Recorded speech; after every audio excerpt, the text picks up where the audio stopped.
Paul McAuliffe, Deputy McAuliffe. Minister, community employment is used by organisations across the country to support communities to deliver service and to maximise community facilities. Minister, is your department committed to reforming this scheme to ensure the long-term sustainability of these services and the people who work in them? Minister. Gurmagat, and thank you, Deputy McAuliffe, for raising this matter. Community employment is an employment support programme targeted at the long-term unemployed. Prior to the recent COVID-19 emergency, the number of long-term unemployed on the live register fell steadily as the economy gradually returned to full employment. While this was a positive development, it meant a reduction in the number of suitable candidates available for onward referral to employment support schemes, including CE.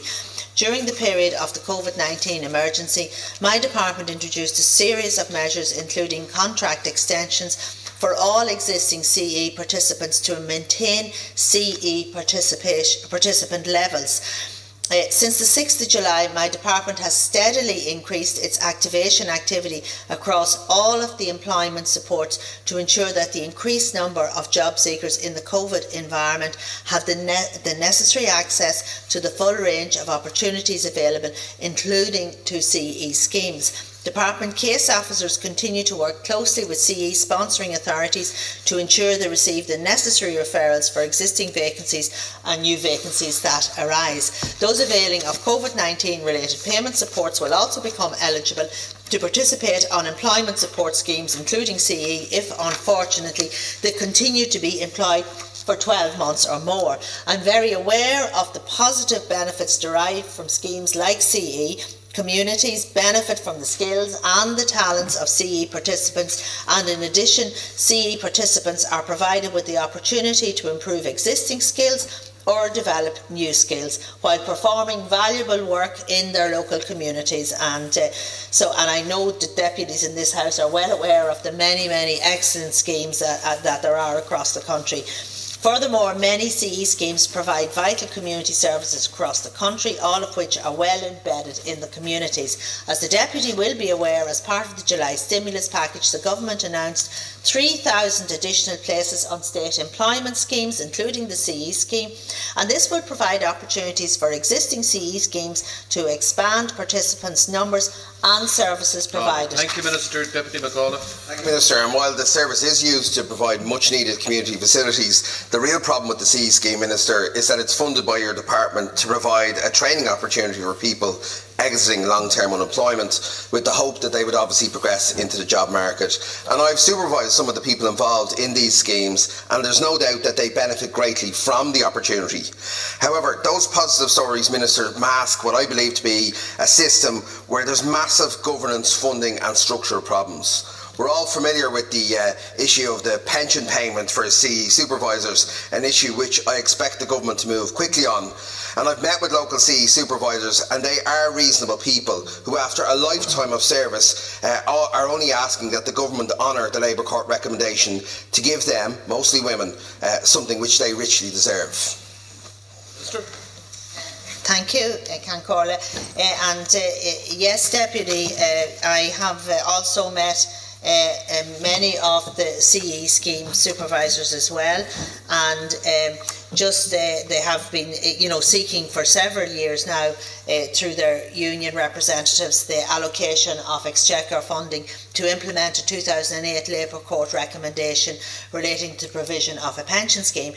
CE sponsoring authorities are the legal employers of their CE supervisors, CE assistant supervisors and CE participants, and the department's role continues to be that of a CE funder. However, the issue was examined by a community sector high-level forum chaired by the Department of Public Expenditure and Reform, and a number of departments, including my own department, were represented on this group, as were the unions and Pobal. Officials from my department held a series of meetings with CE supervisor union representatives to consider a range of proposals, mindful of the wider environment and the financial implications of any such proposals.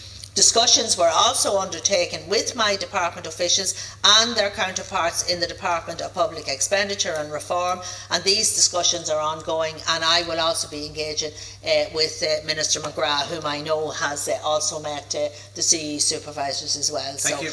Okay, thank you. Thanks, Minister. And I believe on a wider point than just the CE pensions, the real problem with the CE schemes is the nature of them being independent limited companies. In many ways, it's a little bit of a corporate governance black hole. The department is effectively the shadow director, the funder, the real decision maker. And CE supervisors are often one man or one woman shows. They have little support, and the board of directors often are there in name only.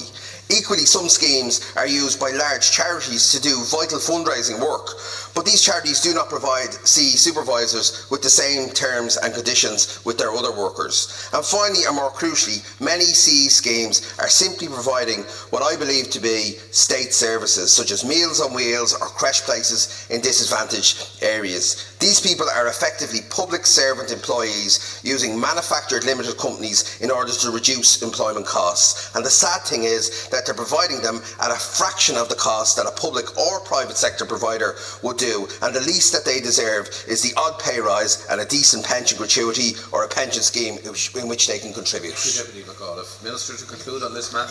Thank you. Yes, Deputy, as I said, we are engaging with the CE supervisors, and in fairness, my department does work very closely with them. And I know there was a number of issues in one in the Midlands only a couple of weeks ago, and we had direct involvement, and we were able to give them the necessary support and the information, and we're able to bring clarification to a number of issues. And we want to continue to work with them because they do provide an absolute, a vital service. And it's not just all about job activation; it's also about social inclusion. They provide a really wonderful service in other areas of society, and I suppose that's something that we probably need to look at in terms of the overall CE schemes, because they're sort of doing a dual purpose at the minute, and I know that there has been a review a number of years ago, and there have been good changes made in terms of people who are older may be allowed to stay on longer on these schemes. But having said that, I think that it's probably opportune now to have another look exactly at them and how we can improve it, and that's what we're all about here, is about how we can do things better. Thank you.